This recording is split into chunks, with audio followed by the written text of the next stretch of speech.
Well, good morning. Good morning. Good to see all your bright and shining faces out here. Oh, good morning, Flax. Good morning. Good to see you, Neva.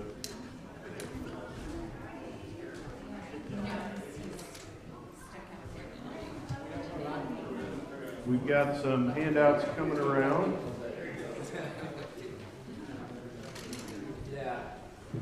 If you don't have one, Malachi can get one to you. How you doing, Armin? Thank you for getting the doors. It makes a huge difference. My plan today is to cover Joshua chapter 2, which is the story of Rahab and the 2 Israelite spies. There's some really fascinating stuff in here, I think. So I'm just going to jump right in. Just by way of review, can anybody tell me where this picture is taken from and what it has in its field of view? It's what Moses saw. It's what Moses saw at the end of his life. So it's the photographer is standing on Mount Nebo. Does that name ring a bell? And he's looking, or you as the viewer are looking westward toward the Promised Land. Across the Jordan River, you can see the northern end of the Dead Sea off to the left, and then Jericho is on the other side. We'll get a little taste of that today, although not like what we'll do in the future. Does this, I know we haven't, you're all familiar with this story, I'm sure, already. Does it have any similarity to any other stories out of the Old Testament?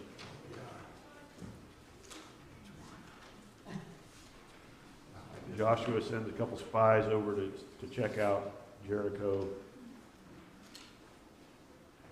Wasn't it Samuel? I'm not thinking Samuel. Moses sent out spies. Moses sent out spies, 12 of them. One of whom was Joshua himself. Yes. Yes. That was Good. a trick question. It was kind of a trick question, yeah. There are some similarities and there are some pretty big differences too. A question to keep in the back of your mind as we go through this chapter is, what's the purpose? Joshua tells these guys, go check out the land, and especially Jericho, but he doesn't tell them what kind of information are you supposed to bring back? Are they looking for a tactical advantage? Are they looking for, pre-planning a route? I mean, yeah, what's the purpose of this? It will become clear, I think, as we go through it. But keep that in the back of your mind. So Joshua chapter 2. Let me read with you the first 7 verses here, which is quite a bit of material, but I may not get through the whole 7 before I stop. Then Joshua the son of Nun sent 2 men as spies secretly from Shittim, saying, go and view the land, especially Jericho. So they went and came into the house of a harlot whose name was Rahab, and lodged there. Yeah, I'm not going to get through all 7 at once. You have a map on your handout that looks something like this. And it shows you Shittim, or in other places it's referred to as Abel Shittim. There's a couple of sites that are possible locations of this. Tel Kephrain and Tel El Hammam, where they're actually doing they've been digging there for a decade or more. Anyway, it's in that location, in that area, and you can see Jericho all the way across on the other side of the Jordan Valley, and the distance there is about 12 miles or so, to give you some idea of how far these guys have to hoof it. I assume they weren't riding a camel or anything. So people walked a lot further back in that day than what we do. And did you notice how he sent them? Secretly. Yeah. How'd that work out? And these guys seem to have had almost zero ability to be secret. I don't know why, but I mean, they don't hardly get into town, and the secret is out. Rahab seems to have recognized him immediately as well. Did you also notice that neither of them is named? And that's true throughout the whole chapter. I mean, they're never named anywhere. Who does get named? Rahab, a Canaanite woman. You may have glossed over that, but that is screaming at you. The central character in this chapter is this new name, Rahab, and she's mentioned by name multiple times. We never hear the names of either of these two spies. They say some things, but it's not that the narrator didn't know their names, but he didn't want to distract you by giving you their names, because they're not the main players in this chapter. Okay. And they stopped at the house of Rahab, a prostitute or a harlot. They stayed there. Speculation, it may have been kind of what word would we use, like a tavern, a pub, a gathering place, not just a single dwelling house, but may have been something a little larger. It makes sense that that's what would have attracted them, a place to find information, kind of mingle with people, depending on what kind of info they were after. We will discover toward the middle of the chapter, verse 15, that her house was on the city wall. We'll come back to that. Just something to note here. So verse 2, it was told the king of Jericho, saying, "Behold, men from the sons of Israel have come here tonight to search out the land." And the king of Jericho sent word to Rahab, saying, "Bring out the men who have come to you, who have entered your house, for they have come to search out all the land." But the woman had taken the two men and hidden them, and she said, "Yes, the men came here to me, but I did not know where they were from. And it came about when it was time to shut the gate at dark that the men went out. I did not know where the men went. Pursue them quickly, for you will overtake them."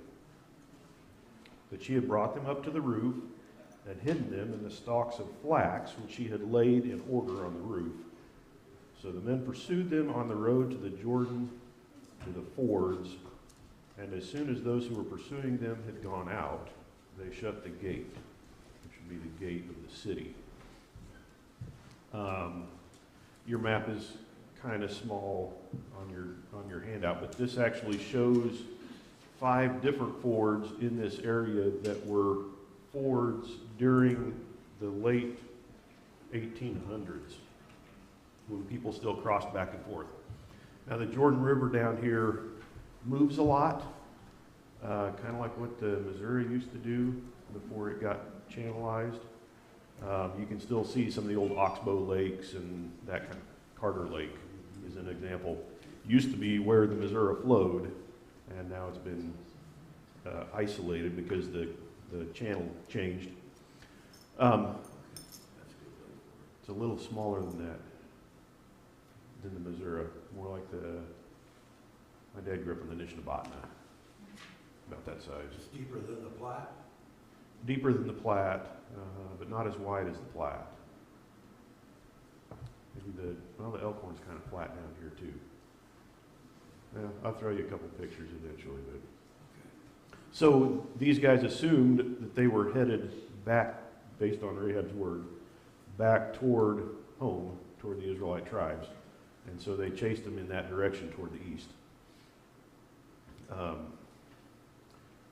Show you a couple things here. There's been a lot of excavation work at ancient Jericho. In upcoming chapters, I'll show you a lot more photos of this site because when the Israelites come in and take the city, there's a whole lot more narrative about this. This drawing shows 3 different areas that have been excavated by 3 different archaeologists over the years. And most of the site has not been excavated. It's just a few areas that have been. That would have been fun. Maybe I should do that in the future. It would be fun to just put the satellite plan of this building on top of that site, and you'd see that the site's not real big. You can also see there's a double wall ringing the city. An earlier one and then a later one as the city expanded. Just because I enjoy historical and archaeological stuff, this is an artist's depiction of Rahab, in theory.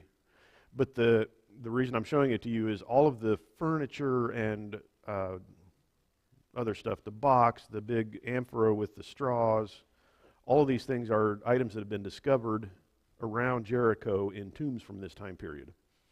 So I just like to see, oh, that's what the jars in her kitchen would have looked like. The little box is made of wood with ivory inlays. She's holding a hand mirror in her hand. The little combs, can you see the little combs beside the wooden box right here and right here, carved out of a piece of wood, and they could actually get the lice out of their hair with those or do whatever you do with a comb. The sticks, yeah, those are these things here. Those are actually beer drinking straws. Yeah, I know we don't drink beer that way usually. Yeah. They've found them in tombs, and a little bit of residue at the bottom of the jars, and some of them even had a little strainer down at the bottom end of the straw that you don't see here, carved out of bone or something like that to keep the chunkies out, because you know what it's like to suck on a straw and get a chunky. Most people don't like that, so yeah, it's always a surprise. Oh man. Okay, so she was approached by men from the king of Jericho and sent them off on a rabbit trail, if you will.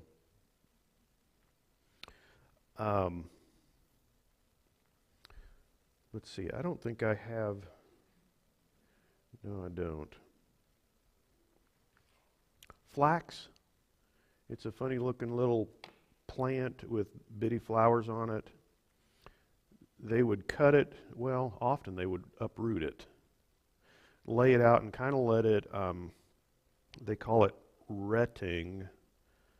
It's almost like letting it rot a little bit so that the extra, the non-fibrous stuff sort of disintegrates so that you're left with the fibers, a little bit like,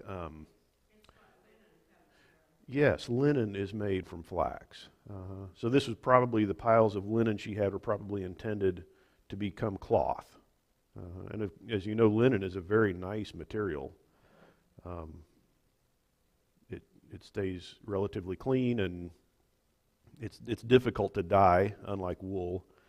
But so she had piles of this up there on her roof. That's what she hid these spies underneath.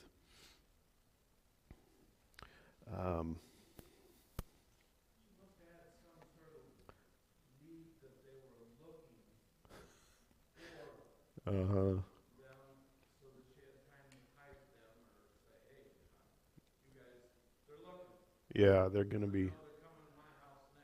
And I would love to. They seem to know they came here instead of just random house to house searching. I'd love to know why they knew.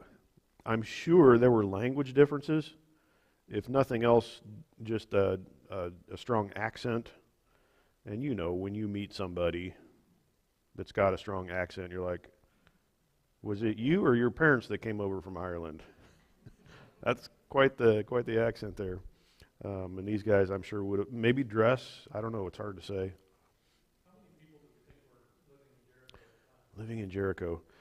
I don't have a good answer for you there. It's always estimated a few thousand. You can definitely figure out a max because they didn't do high rises, maybe 2 stories. Didn't have the technology, so you could figure out a max just based on the square footage. It could have been less than that, but I would say probably I would be surprised if it was 5,000, and probably less than that. But let's see if I can find an estimate for you. I've seen occasional, but it's really difficult to figure out the original size of a city. No. I didn't include any aerial photographs of Jericho in my slides today, but I will in the future. It's a little bitty site.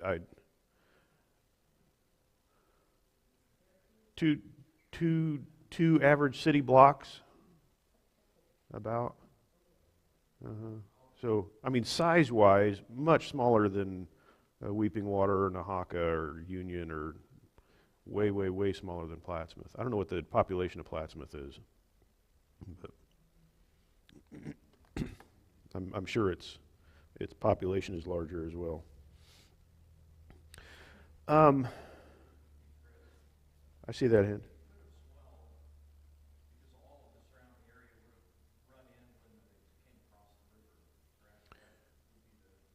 Yeah, people coming in from smaller little villages or whatever. Yeah, that could be the case. It wouldn't surprise me. That's a great point. I don't know how much time to spend on this. Does the fact that Rahab lied bother you? Always been a question? I could spend a whole lesson just on that, and I don't want to. Obviously, the text does not condemn her for that. It also doesn't explicitly condone it. It's kind of an ethical question, and Christian ethicists talk about this stuff ad nauseum. We could point to some other examples. The 2 midwives, Hebrew midwives, down in Egypt, Shiphrah and Puah, did something kind of similar. A lot of ethicists will tell you in a situation like this, you have to go with the greater good. She has a responsibility to tell the truth. She has a responsibility to save a life. And those are in conflict with each other. Therefore, she has the moral obligation to save the life. There are other people that would just argue, hey, she should have told the truth anyway, and God would figure out another way for her. That's another position on this.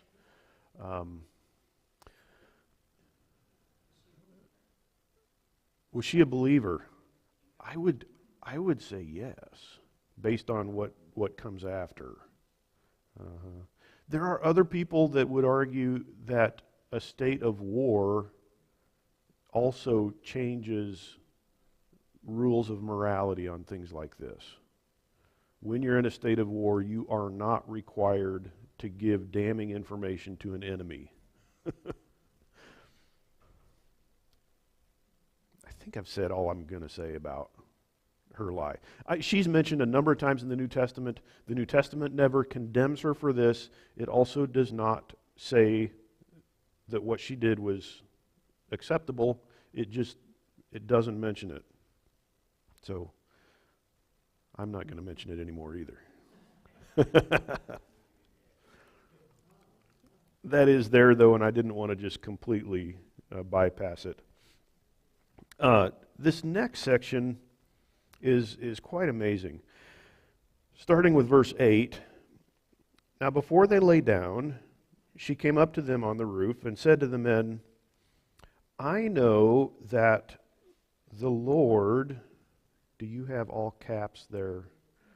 She's using his personal name, Yahweh. That's what the all caps indicates. I know that Yahweh has given you the land, and that the terror of you has fallen on us, and that all the inhabitants of the land have melted away before you. For we have heard how Yahweh dried up the water of the Red Sea before you when you came out of Egypt, and what you did to the two kings of the Amorites who were beyond the Jordan, to Sihon and to Og, whom you utterly destroyed. And when we heard it, our hearts melted, and no courage remained in any man any longer because of you. For Yahweh your God, he is God in heaven above and on earth beneath. Now therefore, please swear to me by Yahweh, since I have dealt kindly with you, that you also will deal kindly with my father's household, and give me a pledge of truth. And spare my father and my mother and my brothers and my sisters, with all who belong to them, and deliver our lives from death. So the men said to her, Our life for yours, if you do not tell this business of ours. And it shall come about, when Yahweh gives us the land, we will deal kindly and faithfully with you. Okay, this is the heart of the story right here. This prostitute living in Jericho, a Canaanite woman, expresses faith that surpasses that of some of the Israelites. In fact, this story of Rahab at Jericho is kind of a bookend that's matched by the story of Achan, chapter 7. And they are nearly mirror opposites of each other. Keep that in mind. He's an Israelite. He knows, he's been through the wilderness. He knows all these stories. He's experienced this stuff and has how much faith? He won't obey God. And she, a Canaanite woman, an amazing expression of faith. We've heard how Yahweh dried up the water of the Red Sea before you. The Israelites had actually experienced that. Now, most of that generation was gone, other than Joshua. But second generation, they had walked through the Red Sea on dry land.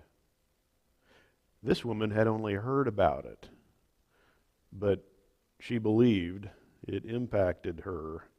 She knew it to be true, had faith in God. She mentions a couple of Amorites, verse 10, Sihon and Og.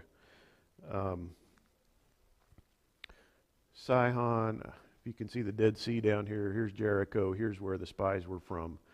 Sihon had this territory here, and the Israelites had mashed him when they came through. Og was up in the area of Bashan, and they met him at the Battle of Edrei and quashed him. And you might say, so what? Well, it's a little bit of backstory to that. Sihon was strong enough that he had taken a bunch of territory from other Canaanites up here. And he was one of the big guys in town. And he had not slowed down the Israelites. And to the king of Jericho and his people, they would have said, uh-oh, what are we in for? If Sihon, who's the boss on the other side of the Jericho, can't stand up to them. Og is maybe even a little more interesting. Deuteronomy 3:11 tells us that he was one of the Rephaim. Does that name ring a bell? Big guys, yeah. Giants, the Nephilim. There's one more. The Rephaim, the Nephilim, and there's another. Anyway, he apparently, and I think it's Deuteronomy as well that tells us, yes it is, he had, this Og, had an iron bedstead that was 9 cubits in length, which is big. Apparently a really big fella. He hadn't, in fact, if you go read about their destruction of Og in Numbers 21, they didn't just beat him by a small margin, they obliterated him and his armies. Now again, so those are the two major powers on the eastern side of the Jordan River. What does that say to the king of Jericho? He's in trouble. Yeah. And so you can see why she says, we're all freaking out. Because we have watched what your God has done for you, beginning down with the Red Sea, and even more recently, these guys on the other side of the Jordan.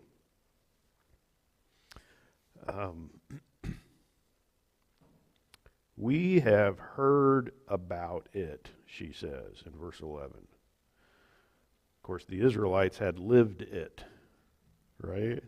But she has just heard about it, and she believes. I don't know where she gets this stuff.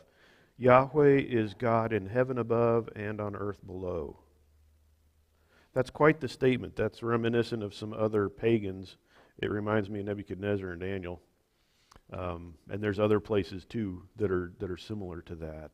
He's the God of everything. He's not just a local, he's God on the Jericho oasis. They had lots of pagan gods like that. But she says he's the God of everything, rules everything. And so she pleads with them for mercy for her family and herself. And the spies agree to that. Our life for yours. Okay, verse 15. Then she let them down by a rope through the window, for her house was on the city wall, so that she was living on the wall. Can I just ask you again, does that remind you of anybody else? The one I'm thinking of is actually in the New Testament. Yeah, Paul. Do you remember which city he got let down from a window? Bible trivia. Yes, Damascus. Clear up in the north.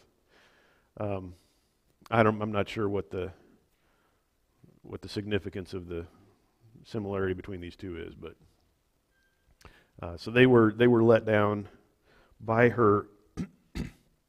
Don't let the order in which this is given to you throw you for a loop, because I'm quite convinced that the narrative, my New American Standard makes it sound like she let him down and then they had this conversation. I'm quite convinced they had the conversation first, and then she let him down. So like in verse 16, and she said to them, I would say, and she had said to them, they'd had this conversation. She said, go to the hill country. Oh, sorry, before I get to that, I wanted to show you two pictures. These are more recent, but the ancient walls are still there. This is a house up at Damascus that is built on the city wall. So this is the kind of thing I would envision her house being like. We would never do this today. But back in that day, it was safe to do. The walls were significant width. They were not a single course of stone, but actually two walls, and then they would fill them in if they needed to, or build. They call it a casemate wall, and that's exactly what you see going on here. That photo was taken in the 1890s. This one is more recent, taken in the 70s. It's at Damascus again, a house actually overhanging the city wall. So it would be quite easy to drop somebody out of a window there on a rope. Got to get the rope in there to let them down. Yeah. Don't just drop them down. Say it again. The modern city has expanded way outside the ancient walls at Damascus. So yeah, today this would be in the middle of the city. Yeah, some apartment buildings and little cars and stuff in the background there. But those are the kinds of things I would envision for Rahab's house as well. If you're not familiar with that kind of thing, it sounds a little odd. Her house was on the city wall. How does that work? But it does. Okay, so she tells them in verse 16, "Go to the hill country, lest the pursuers happen upon you, and hide yourself there for 3 days until the pursuers return, and then afterward you may go on your way." So not only does she hide them, but she also gives them good advice about a getaway plan. If I put my map back up here, she's encouraging them not to go back toward their camp, but to head up into the hill country here. And it is uphill all the way. So somewhere in here is where they hid out. Okay.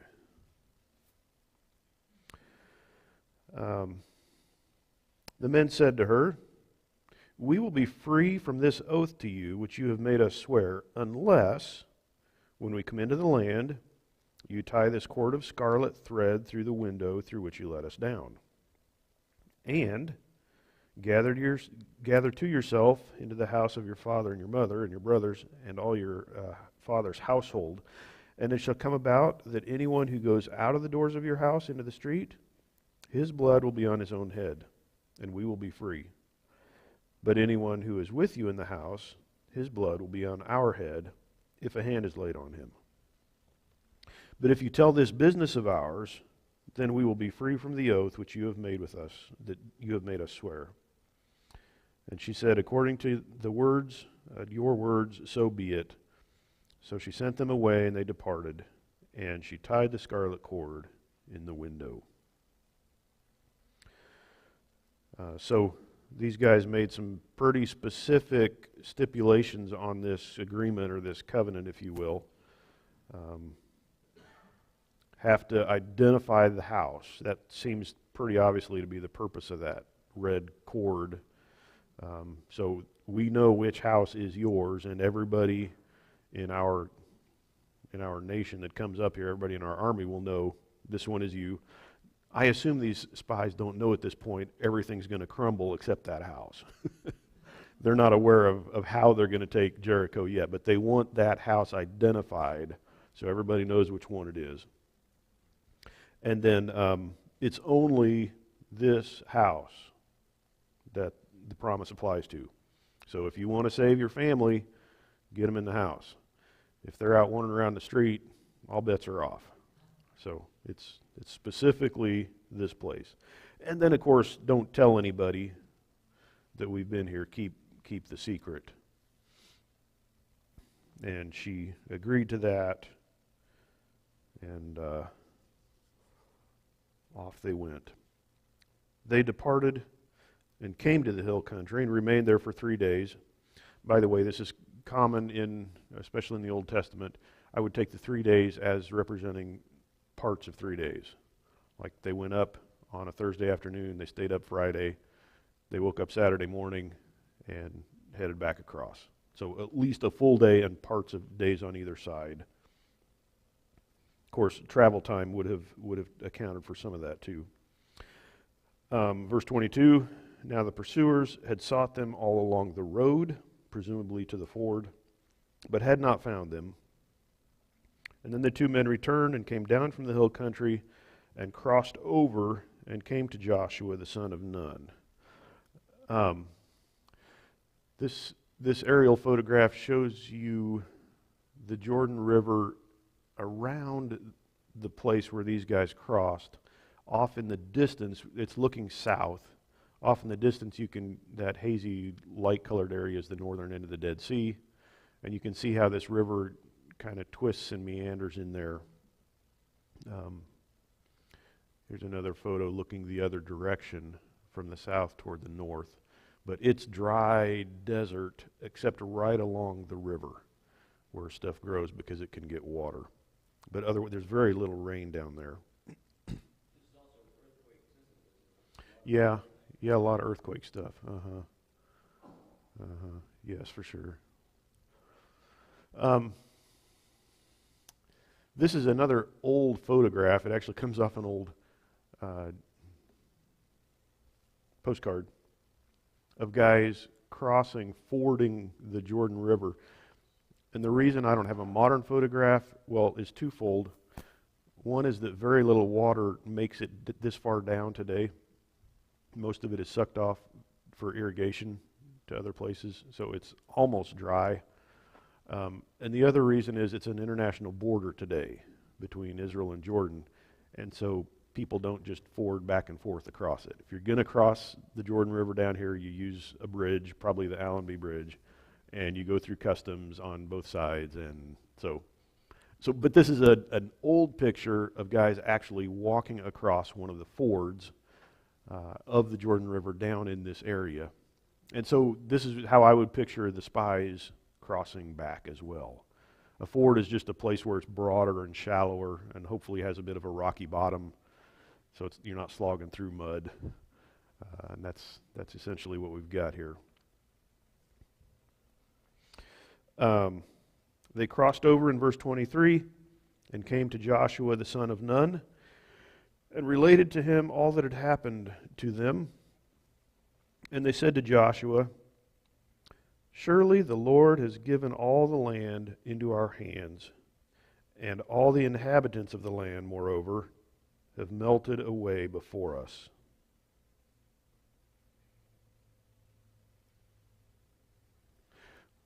What about the route? What about the fortifications? What about the tactical advantages that we might have if we go this way instead of... I'm back to my question of what was the purpose of sending these spies over? Well, their report is recorded for us. And what is it?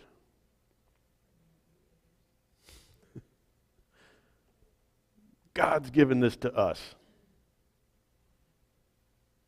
They don't say or there's no record of anything about, okay, the route we need to take, the way to conquer this. There's a weakness in the wall that we discovered. There's only 3,000 of these guys. There's nothing like that in here. And in fact, we didn't pick up on any of that in the narrative either, that they were looking for that kind of thing. We don't really know what they were looking for, but we know what they got, right? We had an extended section there, this testimony by a Canaanite woman. God has given you this land. Bloop, their ears go up. That's what we were looking for. And so when they come back to Joshua, what's their report? God has given us this land. And I think that's really what they needed to find out, too, what they needed to hear. Okay, I feel like this is getting a bit repetitive, but this also reminds me of another account where somebody goes surreptitiously and, in this case, overhears Gideon. Man, Daniel? Is that 2 or 3 now? Yeah, Gideon. So God kept shrinking his army until it was almost nothing, and then said, "Take your servant and go down to the Midianite camp and listen in." And one guy relates to another guy. "I had a dream. This camp got crushed. What's up with that?" And the guy responds, "I know who that is. That's Gideon." And Gideon's like, well, you go read that story in Judges. Gideon falls down and worships God at that point. God has confirmed to him, "I got this. I'm going to take care of you. You've heard it from the mouth of a Midianite." Well, something very similar here. The Israelites have heard from the mouth of a Canaanite that God has given them the land. I think that's pretty cool. And I think that's the whole point of this chapter as well. God told Joshua earlier, be strong, stand firm, be obedient to me, do what I tell you to. But he's also giving him reason to believe through the testimony of this woman, Rahab.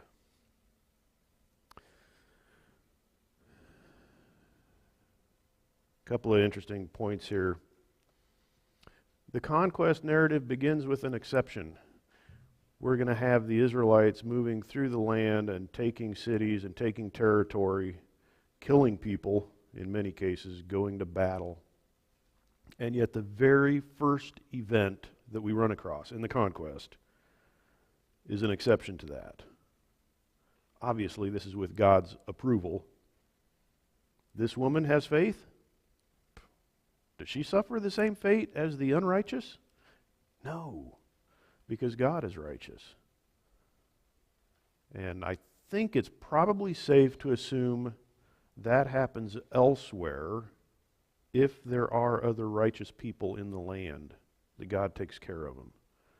We don't hear of others, but I think it's really significant that the very first one here is like that.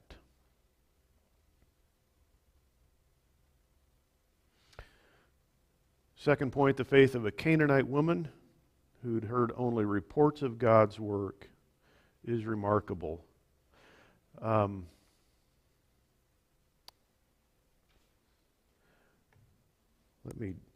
me read those two verses there. I just gave you the references.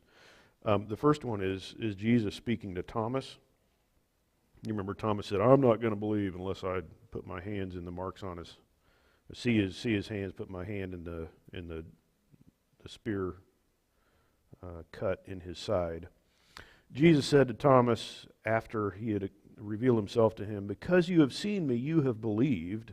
Blessed are they who do not see and yet believe." And that would be us, right? We've never met Jesus.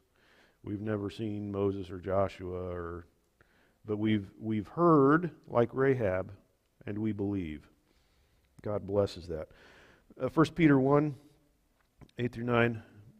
Peter says to his audience there, "Though you have not seen him, you love him. And though you do not see him now, you believe in him. You greatly rejoice with joy inexpressible and full of glory, obtaining as the outcome of your faith the salvation of your souls." And isn't that Rahab? Receiving the salvation of her soul, her very life, because of her faith.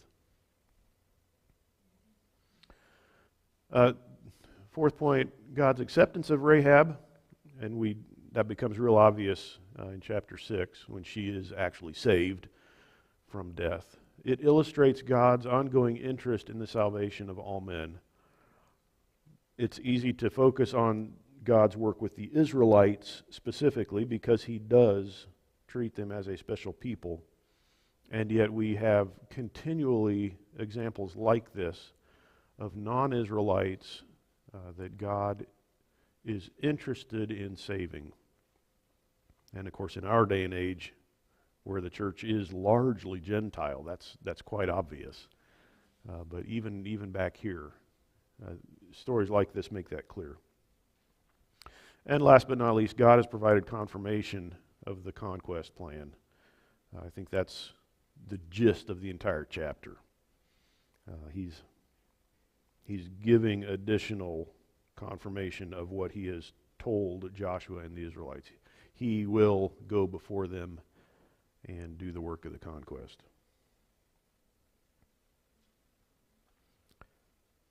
Any questions? Katie?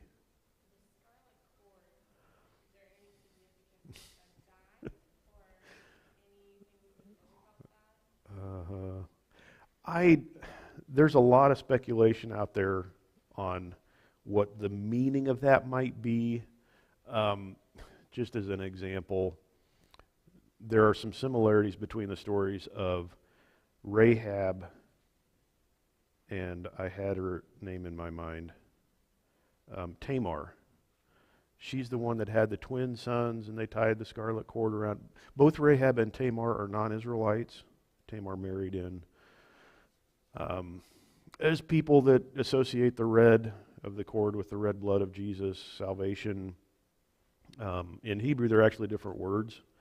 The scarlet here is not the same as the red, the word red that's used to describe blood.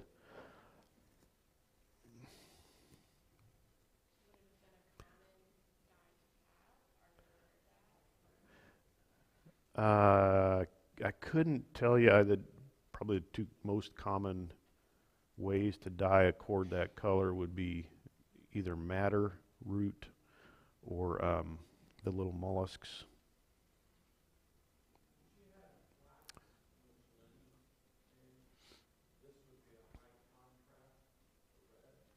Yeah, it would be. I doubt if this was linen, because linen is difficult to dye. It doesn't take color very well, but it could contrast. Uh-huh. There's nowhere else in Old or New Testament where a big deal is made out of it. My impression is more it's something that was there, that was visible. They grabbed it, said, use this. But I could be missing something too. So I won't poke fun at you if you want to suggest it was something. Yeah. Or not like a giant sash hanging out the window or something. A big banner. Welcome, Israel. Oh my goodness. Yeah, it's another fascinating question. There's been a lot of ink spilled on that very question. I'm a little less inclined toward interpreting as allegory than some people are, so or type, but yeah, maybe. Good question. I got to quit, so thanks for listening, and let me close this in a word of prayer. Lord, thank you so much for your word. Thank you for the story here of Rahab. We see your mercy and grace in her life, and we have each experienced that in our own as well. I pray that we would express our faith with a vigor that's similar to Rahab's, that we would not be silent or wishy-washy, but that we would stand firmly on our faith in you and on what you've done for us. Thank you so much for your love for us, and help us to be obedient servants of yours. In your name I pray. Amen.